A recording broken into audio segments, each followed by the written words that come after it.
তিথি আর জাহির আলবিকে নিয়ে কিছু কথা না বলে নাই হয়। এরাও তো নিষ্পাপ সাধু সন্ন্যাসী মানুষ, যা আমাদের পাবলিকের চিন্তা ভাবনার বাইরে। একজন 2 দিন আগে, একজন 3 দিন আগে এত সাধু সুন্দরভাবে নিষ্পাপভাবে লাইভ করেছে। এদের লাইভ না দেখলে পাবলিকরা বুঝতেই পারতো না এরকম সাধু মানুষও বাংলাদেশে আছে। রাতের বেলা ভাত রান্না করতেছি। আগে পাতিল ধরার জন্য বেড়ি ব্যবহার করতাম, এখন কাপড় দিয়ে পাতিল ধরতে আমি সবচেয়ে বেশি সুবিধা বোধ করি। আজকে সকালবেলা অনেকগুলো শিমের বিচি নিয়ে আসছিল, অনেকদিন রেখে খাওয়া যাবে। সারাদিন ভিজিয়ে রেখে এখন ছোলাতে বসেছি।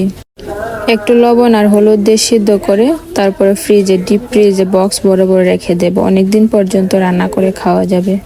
আমি যে কাজ করি না কেন, আমার মেয়ে সবসময় আমাকে টুকটাক সব কাজে সাহায্য করেন। আমার একটা মিষ্টি মেয়ে কি সুন্দর আমার পাশে বসে বসে আমার কাজে হেল্প করতেছে। এগুলা যেমন খেতেও অনেক মজা, কিন্তু এগুলা পরিষ্কার করতে অনেক ঝামেলা। রাতে রান্নাবান্না শেষে অনেকটা সময় লাগিয়ে তারপরে ছুলিয়েছিলাম। তিথি আর জাহির আলবির লাইভ দেখে তো সবাই পাবলিকরা এমনি বুঝে গেছে ওরা মিথ্যে কথা বলতেছে।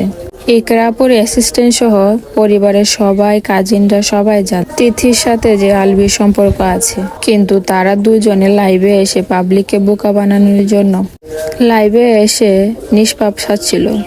কিন্তু আমার সবচেয়ে বেশি ভালো লাগছে ইকরাপুর অ্যাসিস্ট্যান্ট যখন সকল নিউজ মিডিয়ার সামনে স্টেটমেন্ট দিয়েছিল যে তিথির সাথে আলবির সম্পর্ক এতটাই বেশি, বন্ধুত্বের থেকেও অনেকটা বেশি ছিল, যেটা হাজব্যান্ড ওয়াইফের মতো ওরা চলাফেরা করত, যেটা পরিবারের সবাই মিলে মিটমাট করতে চেয়েছিল। ইকরাপু শান্তভাবে জিনিসটা মিটমাট করতে চেয়েছিল।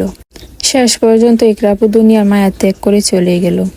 ইকরাপু ভুল করেছে মরে গিয়ে। এই দুয়োটা এত নির্লজ্জ, এদেরকে বেঁচে থেকে যেভাবে টাইট দেওয়া দরকার ছিল ওইভাবে একটা শিক্ষা দেওয়ার দরকার ছিল, না হলে এই দুয়োটা নির্লজ্জর কখনো লাজ হবে না।